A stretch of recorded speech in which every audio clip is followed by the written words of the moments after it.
Right, so hello and welcome back to Books and Things and welcome to another video, and today I want to introduce Nicholas Nickleby by Charles Dickens.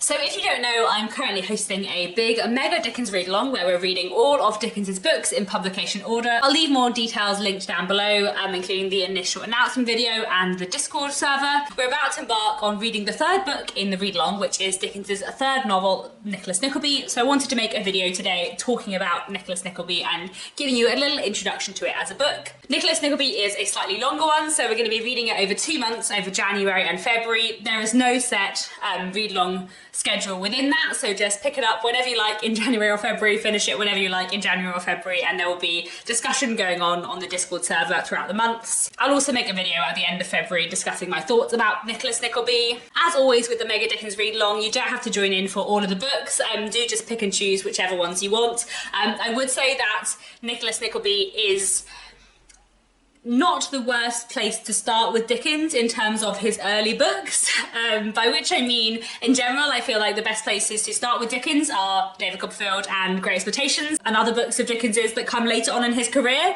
But if you do want to join in with the Mega Dickens Read Along and you haven't read much Dickens and you want to start at an earlier place, then Nicholas Nickleby isn't a terrible place to start. So let me tell you a bit about Nicholas Nickleby. Nicholas Nickleby is the story of a young man called Nicholas Nickleby, of course. After his father dies, Nicholas and his sister Kate and their mother have to rely on their uncle Ralph Nickleby, who is not a very nice man at all.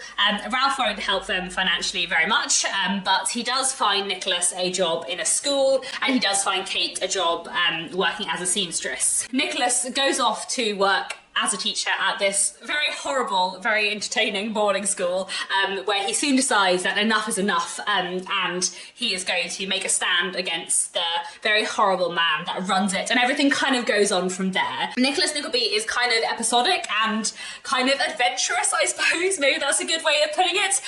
There are a lot of different characters, and we meet a lot of different characters at kind of different places in different situations over the course of the book. We're following both Nicholas and Kate as well as various other characters, and it is exceptionally good fun. Nicholas Nickleby is not my favourite Dickens book. It's probably quite low down in my ranking of Dickens. Basically, I find both Nicholas and Kate, the two main characters, not terribly exciting as characters. And I find the romantic subplots in Nicholas Nickleby a bit poor. However, I think the minor characters in it are fantastic, and there are a lot of things that I really like about it, so I'm really looking forward to reading it, and I think it'll be really good fun. Nicholas Nickleby is also one of the books that I wrote my dissertation on when I was at university. I wrote it on 7 of Dickens's books and how gender and the presentation of gender changed over the course of Dickens's career, so it'll be nice to revisit Nicholas Nickleby. I don't think I've read it since then, so I don't think I've read it for 8 years, I want to say. I think I have read it 3 times, so I think this would be my 4th reading, but I'm not completely certain. I might have read it 4 times already, but I think this is my 4th reading, and I'm going to be listening to it on audiobook. I'm going to be listening to the audiobook, which is part of the Dickens collection on Audible, which is narrated by Alex Jennings, which I'm looking forward to. I like Alex Jennings, so I think this will be good.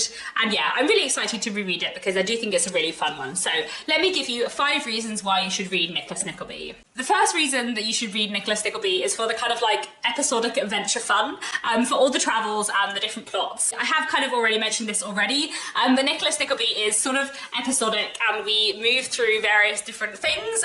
Nicholas does like various different careers, and he moves through lots of different places and meets lots of different people, and I feel like the adventure and the episodic fun of Nicholas Nickleby is just really great. I feel like the plot structure of it works well and is really good fun, and I feel like he has a good kind of balance in Nicholas Nickleby between the kind of like episodic stuff from the Pickwick papers but also an overarching plot, which I really, really like. Another thing you should read Nicholas Nickleby for is the way that adventurous episodic fun leads to really interesting themes and settings. As I already mentioned, Nicholas Nickleby ends up in various different jobs and working with various different people. There are some wonderful scenes at a boarding school where Nicholas starts off working, and later he ends up kind of getting involved in a theatrical troupe, and there are some fantastic theatre scenes, and I really, really like the boarding school stuff and the theatre stuff especially. I think they're really, really fun, and I feel like they're two very interesting things to kind of be explored in a Victorian novel, I suppose. So that's another great reason to read Nicholas Nickleby. Another reason why I think you should read Nicholas Nickleby is because it has a great balance of humour and social criticism. As I have just mentioned, if you watched my video last week or some time ago about Oliver Twist, I feel like reading the Pickwick Papers and then Oliver Twist, the Pickwick Papers is so funny and then Oliver Twist is much less funny, and I feel like Nicholas Nickleby, as far as I remember, has a bit more of a balance between the humour and the social criticism.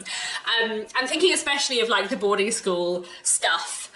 The boarding school is kind of awful in so many ways. It's a terrible place, and Dickens is very clearly criticising schools in it, but also some of the characters there are very funny, and I feel like some of the minor characters in Nicholas Nickleby are hilarious. I'm really excited to reread Nicholas Nickleby actually, because it has been a while and I do think it is a really good book, and I feel like the balance between humour and social criticism is just really great in it.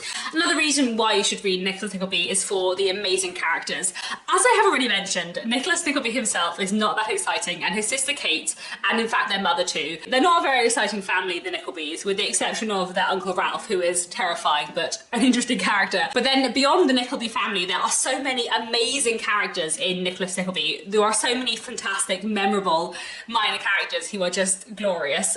Smike is my favourite. Newman Noggs is fantastic. Wackford Squeers is like terrifying but excellent. The Cheryble brothers, like there's so many amazing characters in Nicholas Nickleby. Newman Noggs and Smike especially are my two favourites, and I'm very, very fond of them. Finally, the fifth reason why I think you should read Nicholas Nickleby is that I really do think that this is Dickens coming into his own. Like, I feel like Nicholas Nickleby feels much more Dickensian to me than the Pickwick Papers or Oliver Twist. And it's very hard to say what Dickensian is because Dickens's books are all quite different actually. But I feel like Nicholas Nickleby feels like what I expect in Dickens. I don't exactly know why, and maybe once I've read Nicholas Nickleby I'll be able to put it into words, but I feel like Nicholas Nickleby is Dickens coming into his own, and I feel like he has that better balance between, you know, the humour and the more serious stuff. I feel like he has so many of his amazing, memorable characters, but also they are slightly deeper than in the Pickwick Papers, and I just think it's really good, and I just think you can really like see Dickens becoming Dickens in Nicholas Nickleby, and I think that's great. So there we go. Please do join in with the Mega Dickens Readalong. Please do read Nicholas Nickleby with us in January and February. I'm really looking forward to reading it. I'll leave more details, of course, down below. Do let me know down in the comments. Have you read Nicholas Nickleby before? Are you going to be joining in with the read-along? That's all for now. Thank you so much for watching, and I'll be back very soon with another bookish video.